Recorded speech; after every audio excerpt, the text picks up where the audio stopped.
just doing it.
Hi, we're new here. Welcome to the These People Are Fucking HappyCast. Now for your listening pleasure, here are your hosts, Pete and Tony.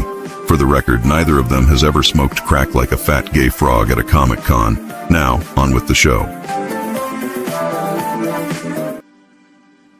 Welcome, one and all, to the These People Are Fucking HappyCast. I am your host, Pete, joined by the one, the only, the man, the myth, the legend, my co-host, my confidant, my co-conspirator, monoTony. Bowser, shut the fuck up. I'm on the internet. Are we live? I fucking love you. What's going on, everybody? Happy Friday. Glad to be here. I'm going to have to start clipping every time that you yell at Bowser on a stream. We're going to have just a highlight reel of Bowser's. Wait, hang on. Speaking of which, Tony, we still have this up here too before we introduce our guest this evening. There, we'll put Bow up. We'll put Bow up in the right corner. He's adorable. I swear to God, this whole time we were talking backstage, the past half hour is completely quiet, and as soon as you hit live and the countdown started, he started fucking barking his ass off. Godzillionaire asked, does Bowser think he's at the movies every time you stream, Tony? Is he talking loudly on his cell phone on speaker? Yes. Damn it, Bowser. It's like a queen at the movie theater. He's got his nails done as Herderd, and he is shouting. He's shouting. Well, yeah. Bowser's a meme. That's what's important. Bowser is a meme. And speaking of memes, I have my good friend, my meme queen on the stream this evening. It is Jamie. She's been on Tuesday Night Terrorvision a couple times, suggested some great movies. I said, hey, why don't you join us tonight for the stream? It'll be fun. Hello. We're working on her intro right now. We're working. It's a work in progress. It's fine. It's fine. She just thinks everybody's sitting there like this when she's giving her intro. Everybody's just sitting there like just staring. I'm very new at this. Bear with me. No, it's okay. It's all right. I'm new to the internet as well. I think he's full of shit. Oh God. Keely already. Tony's feeding the ducks already. Yeah, don't mind the ducks. Don't mind the ducks. Don't mind the ducks. Keely, God damn it. Wait, where's it at, Tone? Here it is right here. God damn it, Keely, already. We're not even 5 minutes in.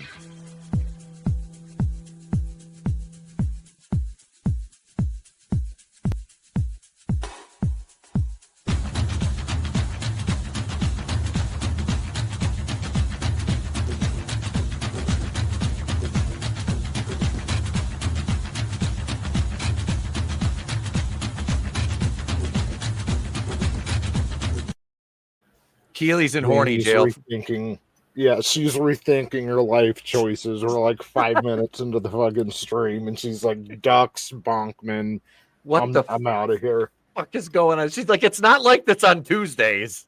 It's not like this on Tuesdays.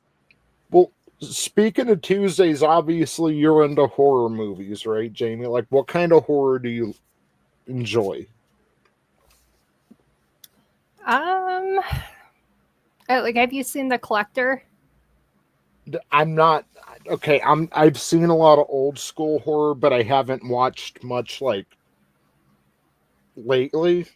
Lately, I mean like 2005 up some. But no, I haven't. Is it more of a psychological? No, I'm not big on the psychological ones. They're too slow and weird. Yeah. I don't like the insulting ones, like when people just like don't fight for their lives, like their life, like again, what's that movie, Pete, where like that dude's screaming and the fucking killer puts a funnel down his throat and pours it's like the high school quarterback, like a big guy, and he's shouting as the killer puts the fucking funnel down his throat and pours drain cleaner, and he's just screaming, not fighting back at all. And then at the end, it's the fucking chick from the Noxzema commercial. Urban Legend. That's who. Urban Legend. Urban That's Legend. who the fucking killer is. And it's like, you're gonna let that chick pour fucking drain cleaner down your throat, like, and you're gonna do. I mean, it's your life, you know. So, yeah, I see stuff like that, and it riles me up. It's like, any sane person would fight for their life in that situation. But I like good horror. I get it. I don't like slow plotting, like kind of psychological stuff either, but I don't like insulting. I don't like it all least, gore either. Yeah. I like the suspense. The so Collector's what's the more Collector suspense. about? That's more suspense, I'd say. I mean, I don't mind. I mean, there's got to be some gore in it, but I don't like ones that are just all gore. Yeah. Well, the Collector's like Hostel. I don't even like Hostel. I went to see the first one in the theater, and the second one I watched at home, and I'm like, why did I subject myself to this? Some are twice? just a little too fucked up for me. But Tony, you asked what the Collector was about. It's like a home invasion movie with a major twist in it.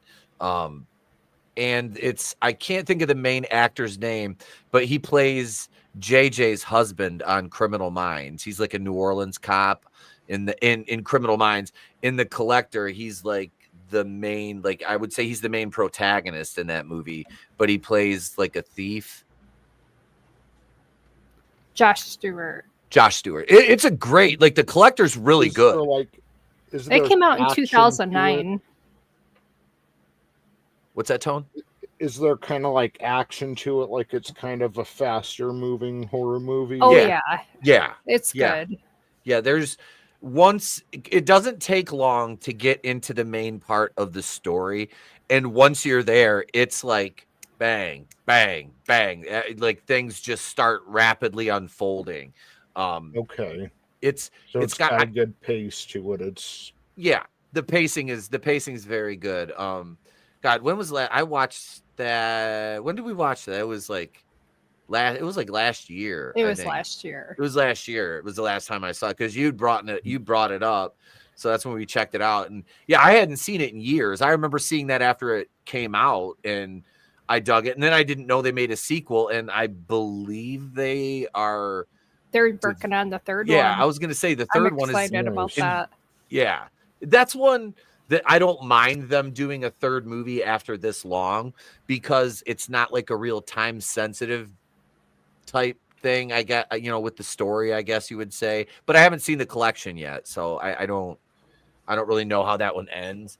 I don't know. I don't. This is one like I said, I don't mind them going back and we're gonna do this because the collection came out in 2012. It was 3 years after the first one, I believe. It was 11 or 12. I think it was like 2 or 3 years in between them. I don't remember. I've got it on my drive already. I know I got that one a while ago from the library. But yeah, that's a good, that's more like thriller type. It has slasher aspects to it, but it's more of a thriller. I just started falling out of horror around like The Ring and like I remember like The Skeleton Key and Drag Me to Hell. Like I saw a couple of those in the theater and I'm like, maybe horror just isn't for me anymore. And then I've told this story before. I was going to school up in Reno and I didn't get to watch much TV. I couldn't really get on the internet at the time, and Saw came out. And I had no idea what the movie was about. Mm-hmm. My buddy, a buddy of mine came into town. We're like, all right, let's go to the movies. You know, as a group of us friends. And I went into Saw with like no idea. I hadn't seen any commercials for it, any trailers.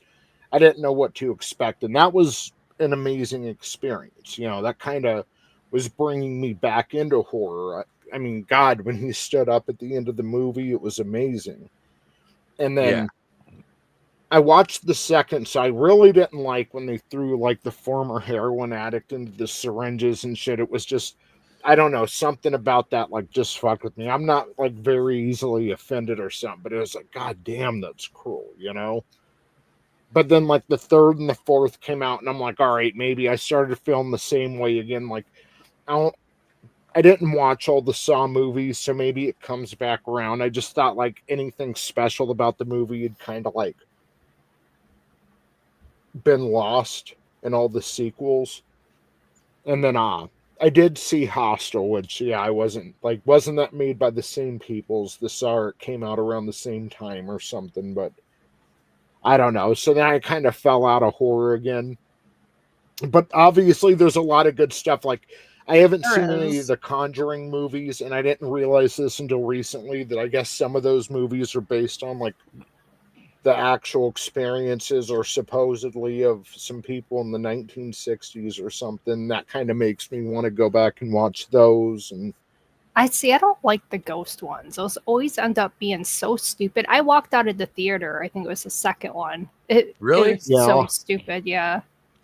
I didn't mind the Conjuring movies, but was it Ed and Lorraine Warren are the main characters in that, and that's Patrick. Oh God, the guy that played Orm in Aquaman, the one that should have played Aquaman, Patrick Wilson and Vera Farmiga play Ed and Lorraine.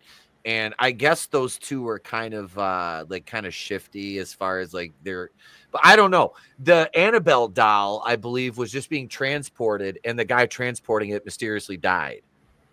Like, see, I just thought it was all made up bullshit. That's no, I didn't think any of it.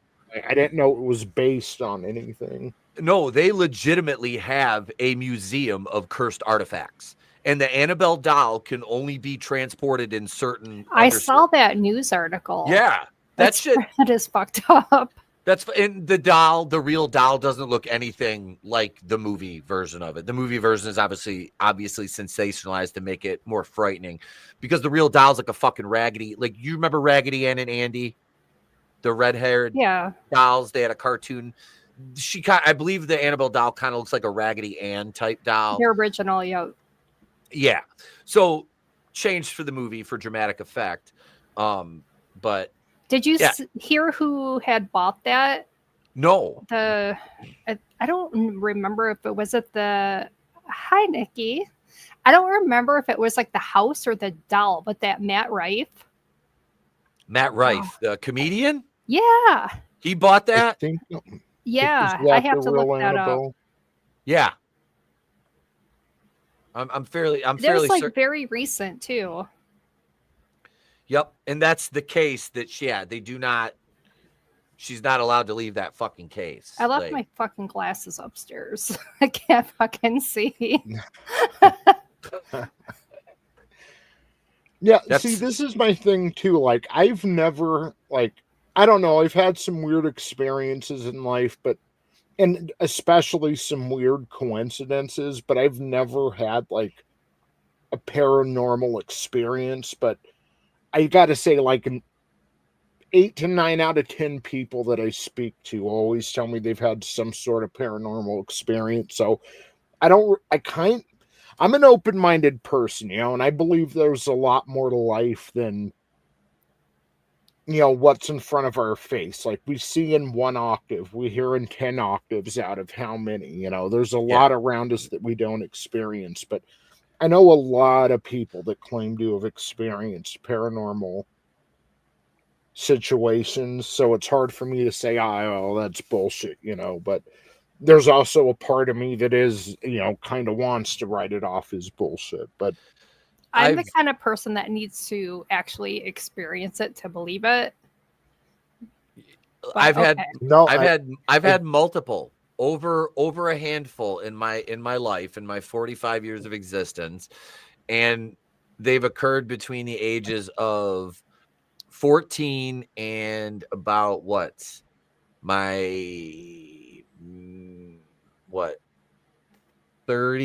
about 30, before I moved out the last time, when I moved back home after I split up with Satan, and before I got married.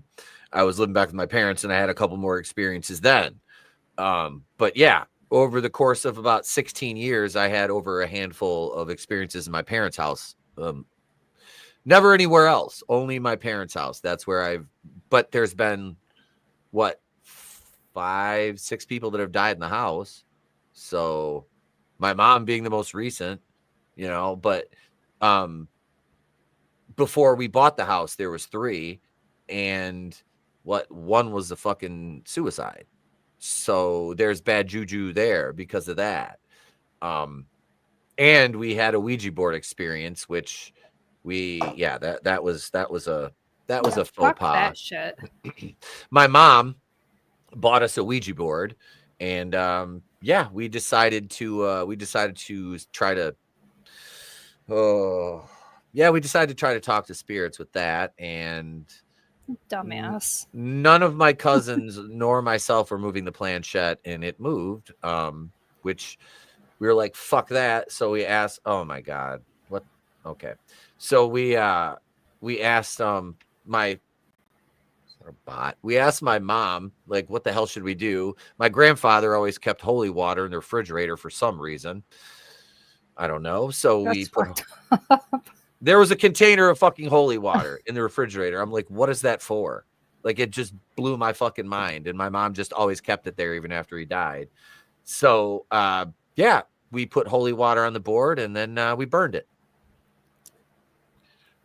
Is that the way to dispose of a cursed Ouija board? I don't think so, but that's what we did. That, or you unleashed something. Oh, well, if we did, it lives with my dad now. And I mean, unless it straight up murders him, I don't think he's going to fucking care. He'll just be happy to have somebody to fucking talk to. That's what gets me. Like, look at the James Webb Telescope. We look out into space, and it's like black with white stars, and it doesn't seem like, I mean, it's beautiful, going out to the lake, going out to a dark area, staring up at the Milky Way, definitely beautiful. But then you take something, you start looking at it in X-ray or infrared, and you do realize there's so much more there that we don't perceive, that our human senses don't allow us. And it's almost like, a dog or a wolf running around every night, and the moon is right there staring at it, but it never perceives it. If that makes sense, or an ant or something that doesn't perceive the moon. And it just, so that's what gives me, as much as I want to say the paranormal stuff is kind of bullshit, at the same time, there is so much that we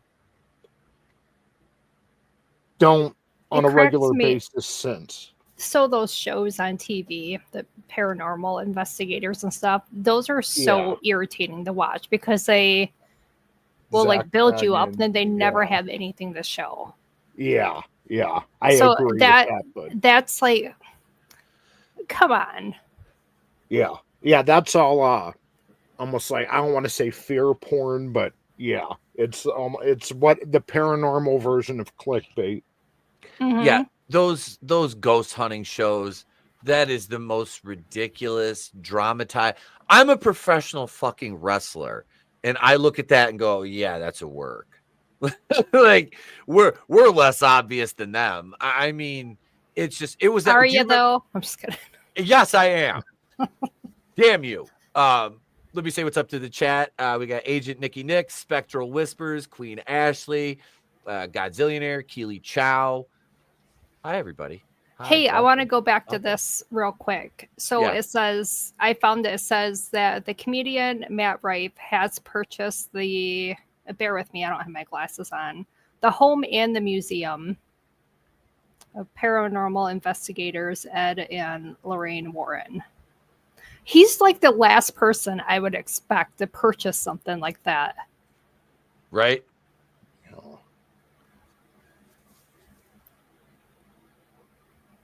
I don't know. Agent Nicky Nick, damn, that hurts. I'm not even a professional wrestler, and that hurts. Why is that funny? That's what I fucking do. You know, Joe Rogan did Nikki. say like a degree away from gay porn, but and that's fine because wrestling, we have a saying in wrestling, and that's every kiss begins with gay. So wrestling is fucking gay. It's fine. That's what I said. Everybody's like, wrestling's gay. I'm like, okay, so what are we gonna do for the finish to our match? I don't know. I'm gonna grab my opponent. We're gonna kiss deeply for 5 minutes in the middle of the ring. That's fine. That's fine. Why do you think I'm wearing a pink shirt? Huh?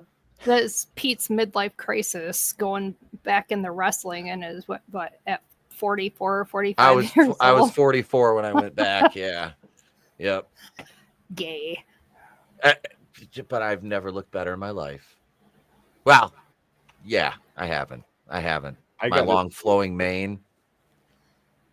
Professional wrestling, for the most part, it's like it really is one of those things that either has you or it does. You know, you either love it or hate it. My father has always hated wrestling, and the only he likes not gay. He no, that's it. He likes but he goes now because he's like he used to go to my shows, you know, when I was at IWE back in like 16, 17. He was going to the shows then because he brings his friends and some of the neighbor kids and shit. They dig it, you know, it's fun. They have a good time. You know, and they buy my shirts, which we have t-shirts on sale, merch on sale. You can just hit me up directly, and $20 any size, unless you're over a 2X, then it's 25. But yeah, no shipping charge on those either. Yeah. But the haunting stuff, I want to go back to the paranormal shit because I dig that.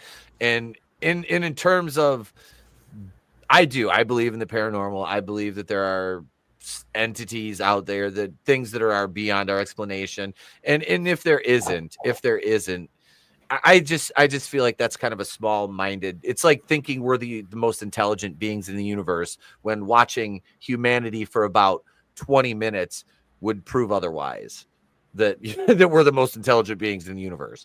But no, there has to be something else, and it brings on the question of mortality and, you know, the afterlife, and does everybody become a ghost? There's only a certain spirit, you know what I mean, like certain type of people, you know, the tortured soul, unresolved business, things like that, you know. I like I said, I believe in that because I've experienced it. I've never physically seen a manifestation. Spectral Whispers says they have seen them.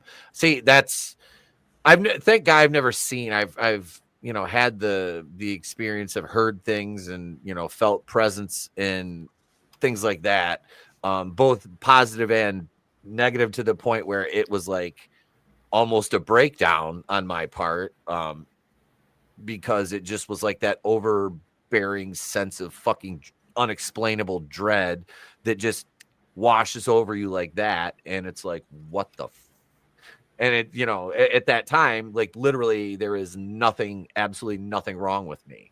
And it's just, and yeah, it was that was like probably one of the most frightening experiences in my life. Just that was fucking terrifying.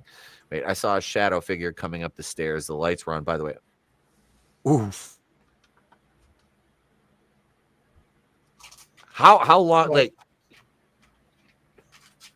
so with the lights on, you're seeing now, was it like night, day? Like when did, like, what kind of situation was that? That's just kind of, that's freaky as shit. Like, I ain't gonna lie. I'd be shooting at a fucking shadow. There'd be bullet holes in my wall. So What gets me is this, like, I do believe there could be different planes of existence, and we are energy, and energy doesn't just go away, it does transfer, and like frequency is like fundamental in our existence. Like everything is frequency. So for something to imprint, especially when we think about paranormal things, it's like usually something tragic happened, like you mentioned, someone offing themselves in your parents' home, or that kind of. It's not entirely out of the question. It just seems so highly unlikely to me. But at the same time, like when we started talking about quantum entanglement, which is number one, it's been proven through Send numerous Nicole a tests. link. Yeah, send Nicole a link. But, quantum entanglement's been proven through multiple tests, and quantum entanglement's when two particles become linked so that no matter what happens to one, it instantly affects the other, regardless of distance. If two particles were on different sides of the galaxy, if they were quantumly entangled, they would affect one another. And when you think about that, that's basically what a voodoo doll would be, which seems highly improbable. It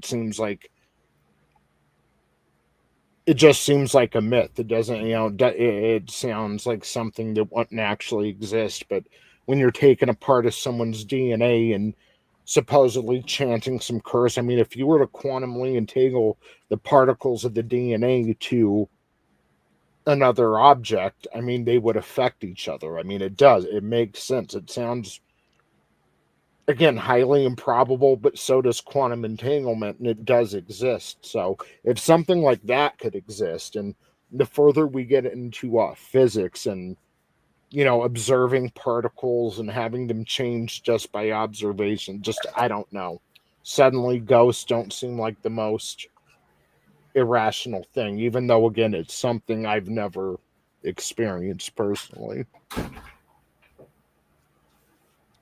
You want me to drop the link in the chat? I will drop the link in the chat until you jump in. Then I'm gonna delete it because I don't want motherfucking randos jumping up in my shit. You want me to send it her? I can send it to her in Facebook Messenger. Yeah. Do you want me to just send it to you on Messenger then? Do you want me to just send them mine? Yeah, that's fine. Yeah, you Okay. can just forward it. It's the same link. Okay. That's fine. Yeah, we can do that. See, you're more of the skeptic on the paranormal, Tony, and I understand. I get that because it's. I think everybody is, unless they actually experience it. Nicole, I just sent it to you in Messenger, I think, anyways, because I'm again with like what you mentioned, Jamie, like not seeing it with your own eyes. It's kind of hard to believe. Well, yeah, and after seeing all them shows on TV. Yeah. Where it's like, come on. I mean, if it was real, like, wouldn't they show at least something, like just a little bit, but it's never anything. Yeah, exactly. Well, that was like when Demi Lovato was singing to the ghosts, remember? Don't you remember that clip? And I think everybody else just had carbon monoxide poisoning and they're hallucinating. Yeah. Just kidding. That's a definite possibility. Well, it's like I never watched like Ghost Hunters or Ghost Adventures, but like just from the little bits I've seen, or like I had a couple friends that watched it, but I never sat down and watched it. It just seems like a bunch of people with a night vision camera screaming into it and then cut commercial, Yep. Agent Nikki. What up, Nikki? Hey. Hi. Where's your face? I'm not gonna cam up right now. I'm actually, I'm gonna like add an avatar for whatever reason. StreamYard has been really ridiculous. Hold on, I'm trying to put a photo up. Nicole lives right around the corner from me. Okay. Yes. Yeah. Right.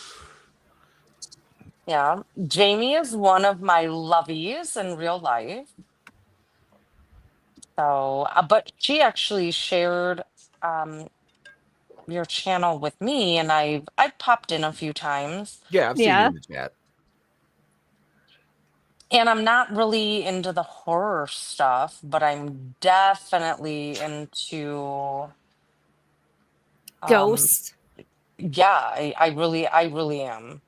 Is that why you don't watch scary stuff? Yeah. Oh, yeah? Yeah. Well, that's why I like slashers, because out of all the supernatural type horror, slashers are the most improbable and unrealistic when in terms of like, because I'm a Not really, Friday. because there's some crazy motherfuckers Well, I'm out a there. Friday the 13th Yes, guy, we are. and Jason is a revenant. That's my favorite right there. Him and Michael Myers. So my mom was like a super Christian, and we weren't allowed to watch any scary movies because that was considered secular, demonic, blah blah blah blah blah. But what's interesting about your stream right now is, so I don't know if you've ever checked out my community. I have a semi-large channel. We're in the drama sector, and we have some gals that are really into the paranormal. Spectral, who came into your chat, she lives in Massachusetts, and she and her brother-in-law, babe, you got to turn down the heat. It's going to boil over. Sorry. Regularly, they were just in a cemetery this last weekend. Okay. But I have myself experienced that, and I think children and toddlers are the biggest paranormal conduits ever. I've heard that in pets. Yeah. I've heard that before too. So my youngest, she's going to be 16, but when she was like 18 months old, we lived in a house on North Shipman Street in Owasso, and an elderly lady and her husband had built a house, and they both died there. And the elderly woman actually lived until almost 100 years old, and she had passed away in like 2002, and she was found dead in the home. She had been there. She didn't have any kids. So we moved in there, and Maggie was 18 months old, learning how to talk, and she freaked out one day, and she's like, Mama, the noise, the noise, the noise. And I was like, what noise? So that really evolved from that point until all the way almost until she was like 5, 6 years old. There was the noise and the witch. So the witch was a female that terrified the absolute shit out of her. And I would catch her talking to them in her bedroom. And the noise, that's creepy as fuck. Yeah, the noise ended up being her protector from the witch. And it was so creepy, but she would literally, once her language started evolving and developing, she would tell me where the witch was, where the noise was. She described what they both looked like. And it was terrifying to me as a mother. Well, yeah. Yeah. That's that would scare Jesus. Because like you said, kids, they're susceptible because they're still developing. They're conduits. I think they're conduits. Period. They're not seeking social clout like an older teenager might, or a younger adult who's trying to seek approval or acceptance. Like, yeah, they're innocent. They don't give a crap. No, they don't give a crap about anything. She was terrified, and what was first an entity that terrified her became the entity that protected her from and she didn't know what a witch was at 2. Yeah. She had no idea. Her language was developing. So I do believe there's a lot of clickbait with paranormal activity, but Spectral Whispers is in your chat, and I'm telling you what, her brother-in-law has an amazing channel, and it is not clickbait. And they go, I think Spectral could, I don't know if you can, one of your moderators can drop her chat or her channel or her brother-in-law's channel but I'm telling you what, that shit is creepy as shit. It's not clickbait. I actually avoid a lot of it. Like they actually like show stuff? Yeah. Yep. Because unless it shows shit, it's clickbait to me. No, her brother-in-law has, it's not a large channel, but Mhm. you go and Spectral, I don't know if you're still here, but was it last weekend that you guys went to the cemetery? It was creepy. That's not clickbaity shit. Yeah, that redheaded hitchhiker of Route 44. I kind of looked that up. I want to look more into that one because that What's that sounds. about? Because I can't. I left my glasses upstairs. I can't see. I can't read worth shit right now. Jamie is blind as a bat. Yep. I am, actually. It says I know you are. here's a summary. Just it says appearance of an older gentleman with red hair, typically dressed in a red flannel shirt and blue jeans, seen hitchhiking on the roadside. Is reported to disappear mid-ride or when drivers aren't looking. It says he may get into the back seat even if it's empty, and when asked his destination, he might simply point straight ahead without speaking. Some accounts describe him giggling and then erupting into maniacal laughter before vanishing. Sometimes seen as a reflection on the windshield or even walking in the middle of the road, and sometimes appears to interact, even offering to help change a tire before disappearing. And Please don't drop my link. Listen, I'm a shit-talking drama channel. Do not. You guys are not into that. We're a soap opera channel. No, I'm serious. You have a shit ton of viewers, though. Not as much as I used to, because it's just the way the cycle goes on YouTube. It'll come back up probably in the next 4 or 5 months. But I mean, I get decent views, but it's literally just a bunch of channels that fight each other, and we all shit talk about people's STDs and also it's just drama. What the fuck? Yeah, we're the mean girls. But anyways, I'm gonna drop down. Nice to meet you. I'm gonna still come in and hang out. Wrestling is gayer than AIDS. Bye. Bye, Nicole. Hang on a second. Where's it at? Women.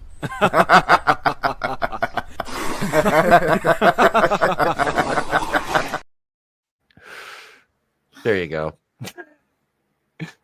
No, I look at the whole paranormal thing, and as far as like, I understand people being like, there's people like my dad who are just like, he's been shot, stabbed, run over. He's not gonna fucking, he's like, I'm afraid of things. Well, at his age, he's not really afraid of anything, but he's like, I was never afraid of things that might exist. I was I was worried about things that were tangible and could fucking kill me, that I could see. So I understand that. Hey, Bonkers, good to see you. No, I just having had experiences with it, I have no doubt or trepidation saying I believe in it. Yeah, where is that Psycho thing? What does that play on? What, the Ed Gein? Yeah, I would watch that. I love that kind of shit. I wanted to play this clip here though, because this is one of our ghost hunting shows we were talking about, and I remember how I mentioned Demi Lovato. Remember when non-binary phase? Yeah, wait. Now, if wrestling is gay, then what the fuck is this? Like this is like the worst ghost hunting show I think in the history of the world. Like, yeah, anything is plausible, but it's shit like this that discredits. Yeah. An entire movement or theory. And I feel horrible even saying that, because like my mom and all of her siblings, which is quite a few, like, swear to God, they grew up in a haunted house, like an old house, and there was like my grandma and grandpa's bedroom, like it used to be a parlor. Mm-hmm. And there was just a lot of weird shit. Like they would hear shit going up the stairs to the attic. My grandpa would just like fuck around and say, "Hey, come on down and watch TV with us," and stuff like that. And like all of them like tell the same story, but. And that's what kind of makes me, it's like there's something within human beings that even if this doesn't exist, it really makes them want to believe it does, because we all know multiple people who've claimed to live in haunted houses or have paranormal experiences. And it just makes me wonder, like, if it's not real, where does that drive come from to make all these people from across the globe who don't know each other all kind of come back to this, you know, sense of I've witnessed something out of the ordinary. Yeah, as I said, I don't think a lot. You know, some of these they're real. This one, though, I mean, we've got a potato, we've got gay David Schwimmer, so just regular David Schwimmer, I guess. It's like the butt child of David Schwimmer and John Leguizamo. No, it looks like Adam Goldberg and David Schwimmer like hooked up and had a kid. Wait a second. It's if Adam Goldberg and David Schwimmer had a kid. Hang on a second. I got to add this back to the stage here. I hate that when you switch brands, it fucking moves the thing now.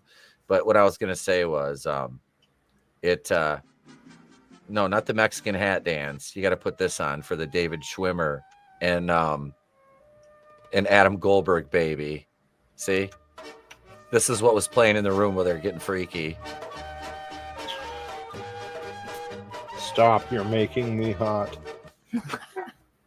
Dude, I can't believe, like, I forgot about this. This is, like, how long ago? Like, I've never even heard of this.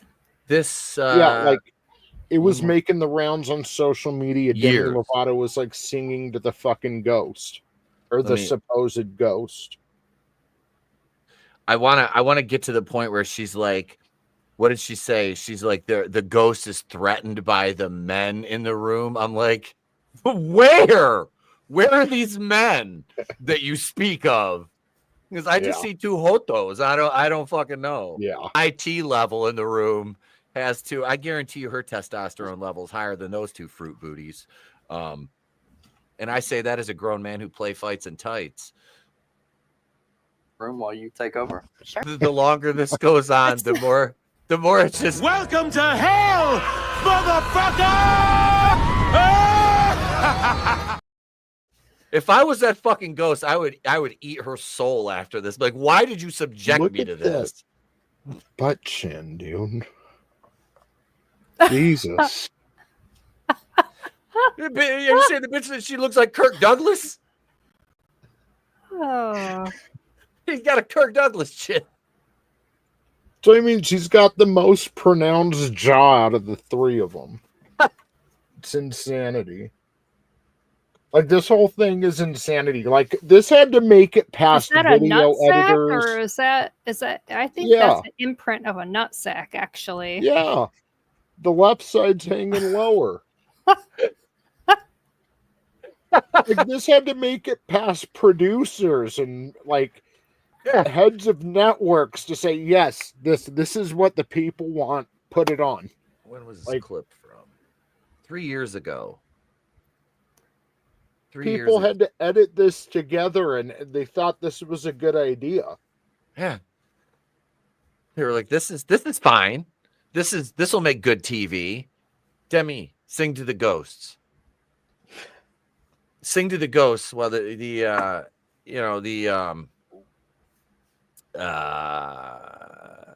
what? Hold on. You said that was 3 years ago? Yeah. 4. It was 2021. Okay, so everyone was coming off their COVID high, then their COVID paranoia, and Yep. Okay. Yeah. She's like, hey, you two, how do I put this? Fucking quiz! Go stand in the other room.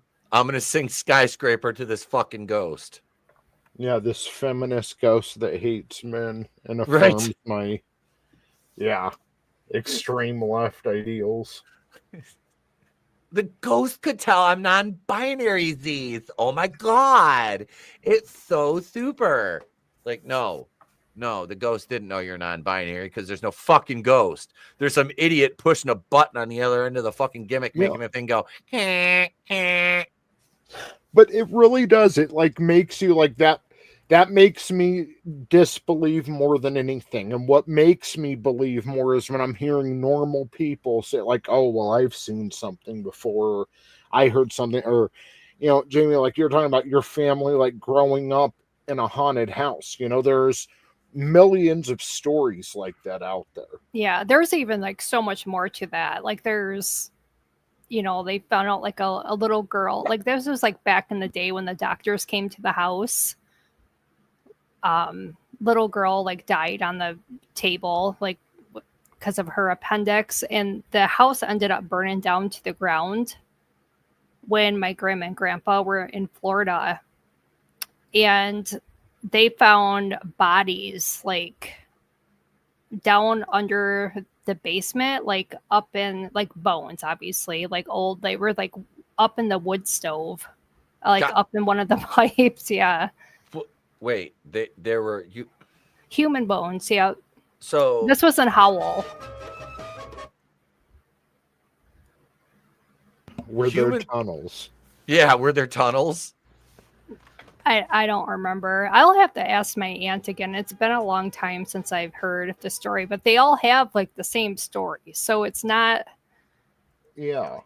And it's not like they get together and, hey, let's go the rest of our lives telling this coordinated story. Let's get the details correct.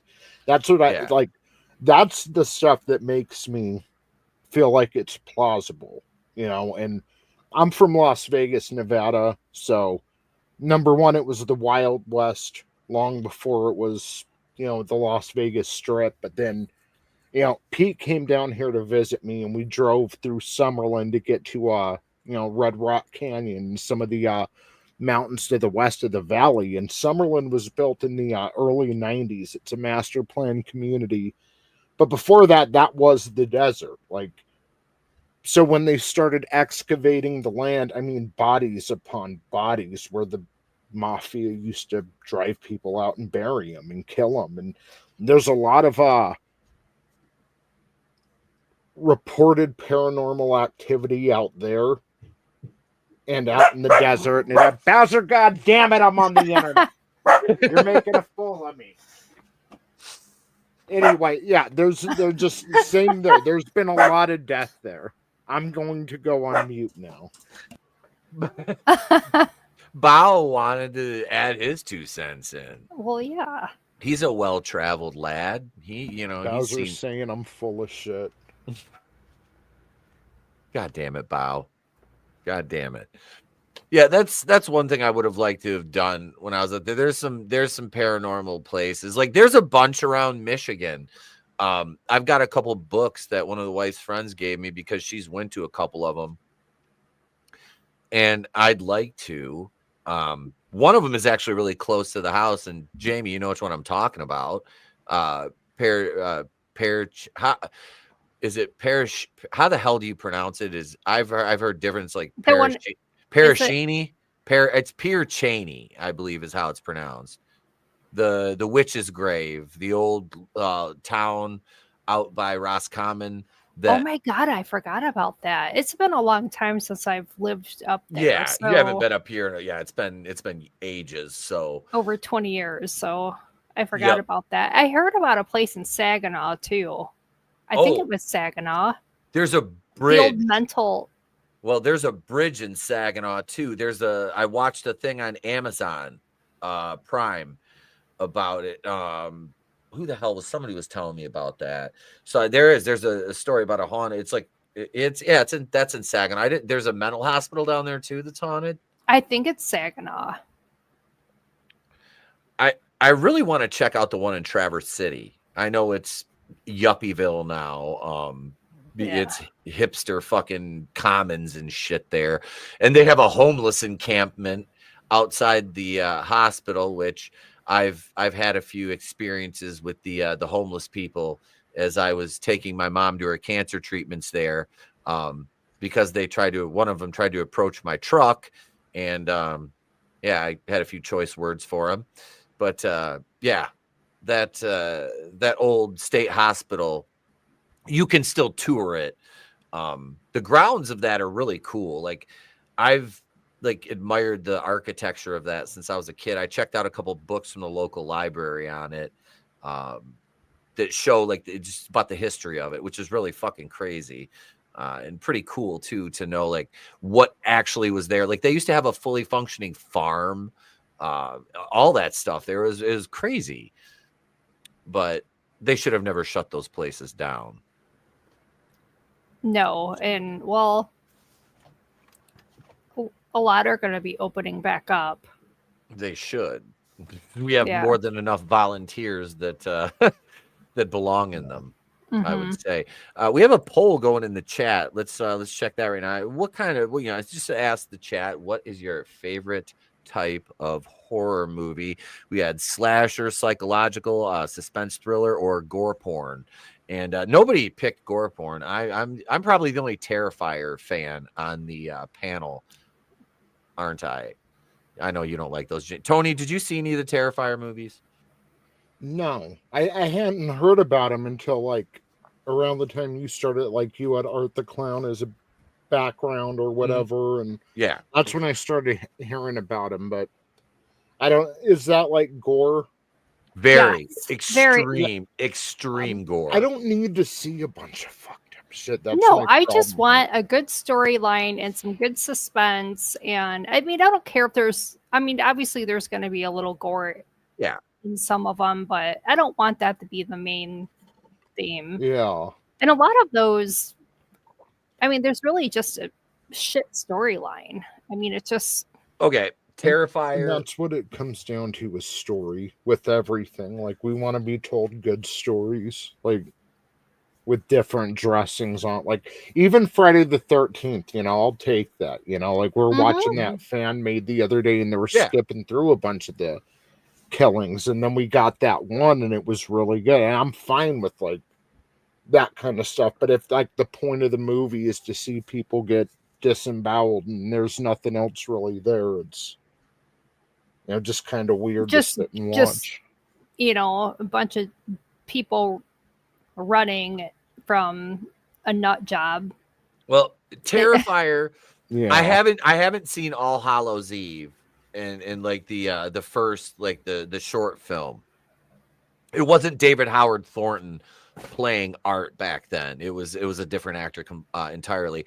And Damien Leone, when they came out with the first Terrifier, which those movies have made a fuck ton of money on no budget. I mean, a very a slight budget for a bigger horror production, which it wasn't when it started. But those are, if I'm, me, I'm not into the whole gore porn thing because I hated Hostel. The Saw movies I enjoyed up to part, I think it was like 5 or 6. I used to go watch them every year as they were released. See, I wasn't a big fan of those. Those were just the one that got me was it the first or second one when he got the Achilles tendon on that one person trying to get up from the chair. I think that was the second. Oh my gosh. I'm not sure. My whole body I felt it.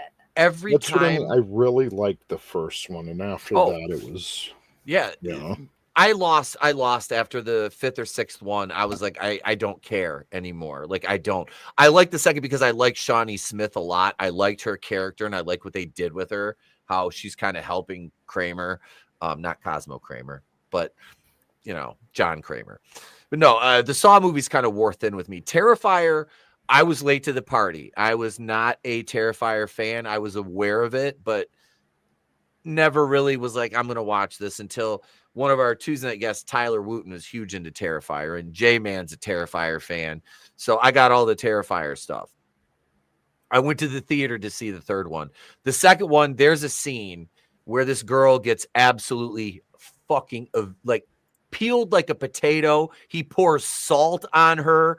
I mean, she is like running around like a skinned fucking pig. It is disgusting. But to me, thank you. I almost threw up the first time I saw that scene. I'm not going to lie. We were sitting here watching. I had to go off camera. There's a short on the channel of me like physically almost becoming ill after watching that the first time. But I watched it again. And the second viewing, and the first Terrifier, there's barely any story. The second one, we get the Sienna character introduced, which she becomes the main character and the protagonist. And the third movie, she's much more prevalent. You get a lot more backstory. It delves into supernatural stuff, and it basically like lets you know art is unkillable. And it's just the effects. To me, that's what I'm like focused on now. I was like, okay, this is absolutely like the third one. I had a blast in the theater. There was only like 6 people in the theater. I went to a late night show. Everybody was either stoned or drunk and just laughing and having a good time. It was fun. But I like the gore effects, like the special effects, because it's practical, look fucking awesome. I mean, there's some shit that's CGI, obviously, but the gore is just practical and it's fucking glorious. Just it really is. And I'm not into that. I like Friday the 13th because they have some brutal kills, but it's not the MPAA made them cut those down. If Friday the 13th was made now, the kills, I assure you, would be on the level of Art the Clown with Jason, because the MPAA made them cut so many, like Friday the 13th Part 7, The New Blood. The kills got restored in that, but they're very poor quality because they were from the original recording. So they put them on the Scream Factory box set, and they're really cool because you get to see what they cut out in the theatrical, but they're still nowhere near what we would see now, like with the Terrifier. But no, those movies are not for everybody. If you're not like I said, I just got to the point where it's like, I just appreciate the special effects now. That kind of stuff. So it's like I can just watch these, but I do like where they're going. I have appreciation for that, but I just can't. It's not for everybody. I tried watching. I don't remember. I think it must have been the first Terrifier. I had it on. I think it was on Prime, and I was kind of half-ass watching it because it was pretty fucked up. Like I kept just like playing on my phone, but they're really. I don't consider it a good movie. Like there wasn't really. I mean, what was the storyline? Art fucking killing people in the first one. Yeah, that was basically it. The second one, you get like meat on the bone. No, the second one they introduce like the character Sienna, and you get to know like her. It's like a whole backstory and how she comes across Art. And it didn't hurt that the actress was absolutely hot, but she's an insane leftist, just like the guy that played Art the Clown, David Howard Thornton, is just a fucking nutbag to the point. And I did a video on this probably 6-8 months ago when I was still doing videos. Damien Leone created the entire Terrifier franchise. That's his baby. Like that's made him a very rich man. He's been able, it's his sandbox. He determines, what happens inside of it. And David Howard Thornton, very, like I said, very insane leftist. Same thing with, I can't think of the actress's name that plays Sienna. Damien Leone came out and said, Terrifier is not political. And he made a whole statement. He goes, I don't care what the actors say. He goes, if they want to run off customers, he goes, something about basically being replaceable. And people went after Damien Leone, and he stood his ground, which I was like, I will give you my money now, like even more so. You know what I mean? Like, he's just trying to make something, for everybody. That's it. He's like, it's not for people that support this or that. It's just a fucking horror movie. It's a story. This is my story. These are my characters. So I like that he came out and kind of made that statement, because it's like it's very few and far between that you get a creative that's willing to step outside and speak out of pocket like that in terms of what's acceptable in the Hollywood zeitgeist. How many times are we going to go through the Snow White cycle or the Captain Marvel cycle? Oh my gosh, I'm hoping we're going to start just getting back to some normalcy soon. Like it feels like we are. Like if you look at the Sydney Sweeney. Yep. Yeah. If you look, I have a meme and it showed like clothing ads in 2020 versus clothing ads today, and it feels like we're definitely starting to swing culturally back to a bit of normalcy, because when are we going to learn this lesson? Like, I don't need to know. I don't give a fuck what you believe, but if you're supposed to play Art the Clown, play Art the Clown. And I really think social media, it obviously had a big effect on this, but back in the day, we didn't have instant access to our favorite celebrities and our favorite movie stars. There was a wall there. There was an air of mystery, and maybe the celebrity's personal assistant knew what kind of piece of shit they were, but we didn't, you know. Now with like Twitter and just being right there and being able to read your favorite actor's thoughts, or, you know, it's that air of mystery is gone. And I mean, Jesus, a lot of these people are bad, and it ruins it. Like, you do your best to separate the art from the artist, but at a certain point, it's just, you're just staring at Pedro Pascal's face and you want to punch it. Did you say punch her? Yeah. Sure. Well, to be fair, Pedro Pascal is kind of a bitch. Yeah. So. It's just, you know, it's like, so going back, like, I don't know, it's disrespectful to the creator of the Terrifier franchise when he entrusts you with this, like, role, and then you go out there to intentionally sabotage it. Mm-hmm. Yeah. And that's what it is. Well, yeah. They've created this whole cancel culture, and they think just throwing a big old fucking tantrum is they're going to get their way with everything. And it sadly has worked for some stuff, and that needs, that's changing. Thank fucking God. It's like you got to wait for the normies to catch up. Like 2020 was so bad. Oh my God. Oh, dude, don't even take me back there. Can we just? It was just one shit show after another. It was just like really every day I would wake up and see something different on social media, just like. And we're watching a bunch of feral animals catch every city in the country on fire, and all these guilty white people are donating to the cause. Like, what are you fucking doing? Yeah, we have to be ashamed to be white is pretty much their mindset. Yeah, well, and it worked for a lot of people. Like, stop, and it still does for some people. This is shattering those stereotypes.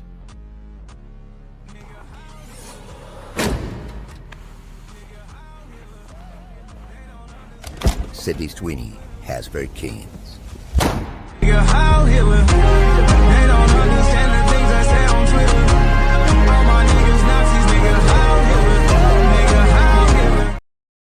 Kanye saved the summer. She's kind of a badass. Like, she works on vehicles and shit too. She's a badass. Did you see those videos? Yep. Yeah. She shoots. I watched her shoot a pistol. I posted that. Yeah, somebody else sent it to me too. I'm like, I've seen this twice now. I'm like, watching Sydney Sweeney shoot a pistol rapid fire like that, knowing she works on cars, and then you see all these just leviathans with half their head shaved, glasses bigger than mine. They've got the septum ring, and she's mid. I'm sitting here going, look. Is Sydney Sweeney the most gorgeous woman I've ever seen? No. But what is she? She is the girl next door beautiful. That's what she is. Without makeup on, she still looks better than probably 99% of the women that are detracting from her. Exactly. And they're the same ones that are feminists that say we want to lift women up until they don't agree with everything in lockstep. I mean, I don't think I'm out of pocket here. But that's like the feminist modus operandi is we support all women as long as you think exactly like us. And then when you step off that mental plantation, it's, well, you're just a pick me. You're just a pick me bitch, all that shit. But that's the case with her is she's not a feminist. So therefore she must be torn down and destroyed her reputation. She's a Nazi. Yeah. Yeah. She's a literal Nazi. And it's like, why like this, it was freaking American Eagle did fantastic with that though. I mean, they were sold out. Yep. Yeah. And unlike Budweiser, that crashed. Yeah. The saddest thing is for the people that worked for Anheuser-Busch, You know, the rank and file, not the executives, the rank and file employees who are like hourly. You know what I mean? Like the stock dropping, because you know some of them probably own stock in the company. So that costs them money, which that's the same thing with let people go. And it was the same thing with Gillette. Remember Gillette when they were like the white guy had to walk out and whoa, no, how dare you approach that woman? Like, you know, the boys will be boys ad. It's Gillette lost a fuck ton of money on that. And it's like, you do realize you're attacking your customer base. Men, we buy razors. That's why I buy Harry's razors now. Fuck Gillette. Because I used to use Harry's Gillette. Is bad too, man. Are Harry's they? Yeah, they are. But it's like me, right? The thing is, well, it's like, what do you do when all the companies were going this route? You know, you still need to shave, but I can't grow my hair out. That ain't gonna look good. Just to get back to Sydney Sweeney real quick, they're calling her a Yahtzee, and she's like the all-American girl with an all-American family. Her brother's in the military. He's in the Air Force. He was recently promoted.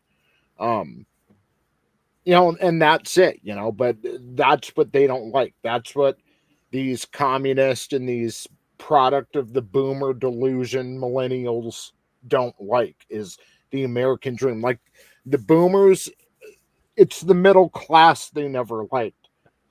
Sunday afternoon picnic in the park with their families. That's what hippies despised. It wasn't the rich. It wasn't the poor. It was what made America special, which is the middle class. And that's why they don't like Sydney Sweeney, because she just is, without even saying anything, without, you know, professing her ideals to the public. That's what she is the all-American girl.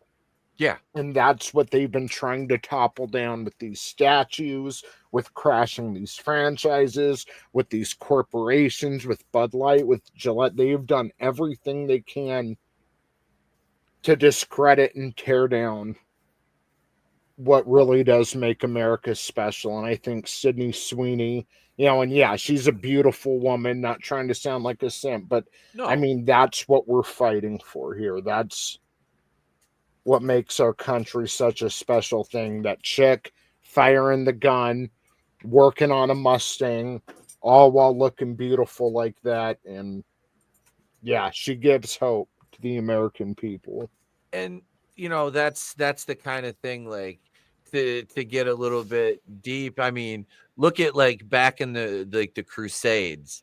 Like, you know, the knights, you know, it's like your woman, that's your muse, you know, that's why you're doing, that's the reason. That is the innate male instinct, is to be a fucking, you know, a warrior. Basically, you want your woman to want you to come home to her. You want a woman that wants. You want your woman to be a woman. Like, I don't want my woman to have a dick. Okay. The World War II soldier. They're looking at a picture of Sydney Sweeney in their helmet, not Butch and Demi Lovato singing to a fucking poltergeist. Like, and that's what they don't like about her. She's that, like, she honestly, if you put her in, like, say, like the 40s, like you mentioned, that look at the soldier look, it reminds me of like the pinup type girl.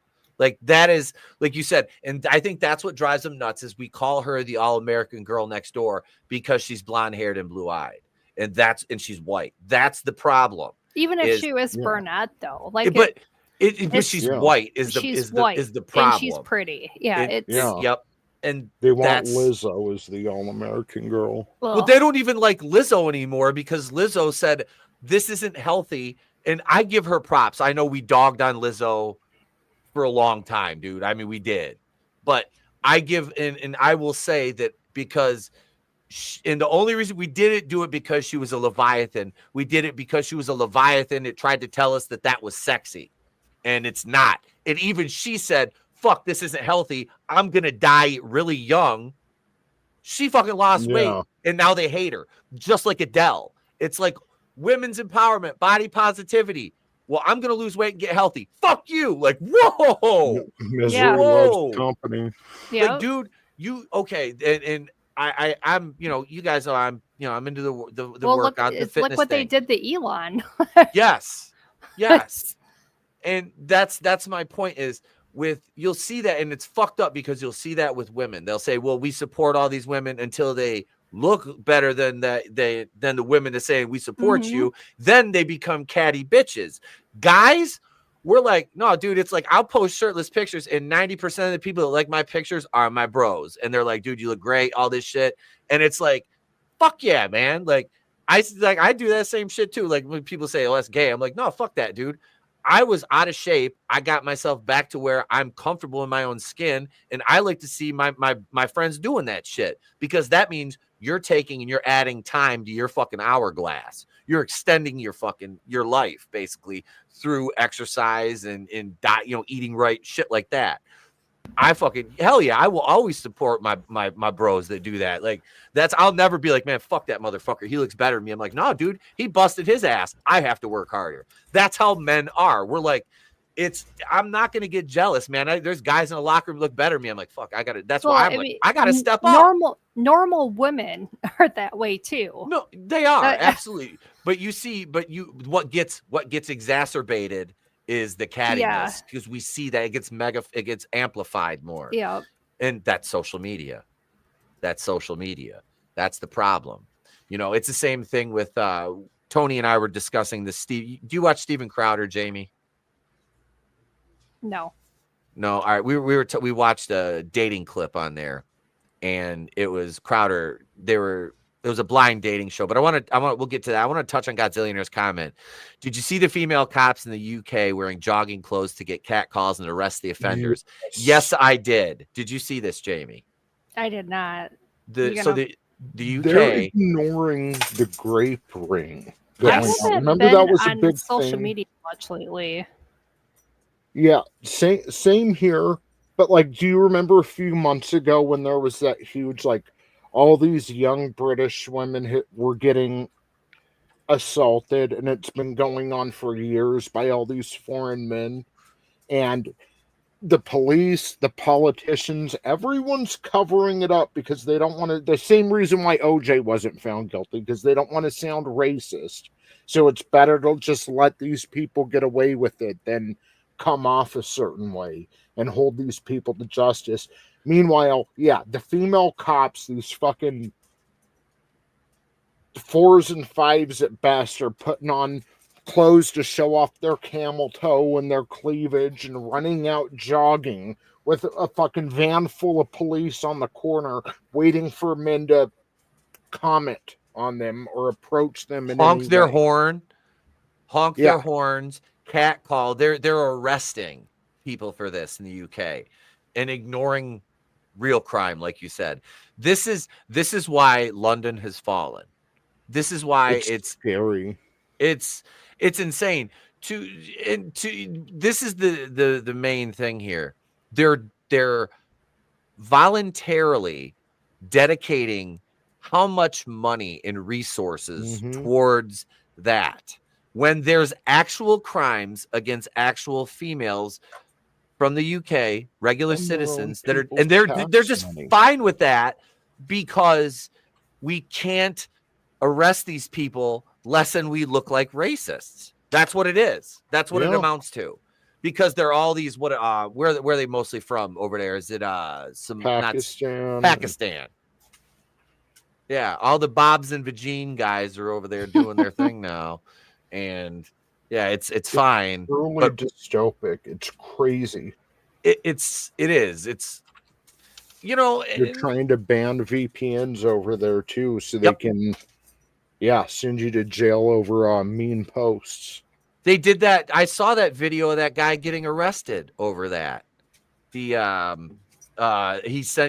a meme or something, and they're like, oh, that offended somebody, and they came to his house and fucking arrested him. It's like, Jesus fucking Christ, I'm fucked. There's that video of that British magistrate like fucking tearing into this guy over a post about how they put these fucking quote unquote refugees and migrants over their own people, and he got,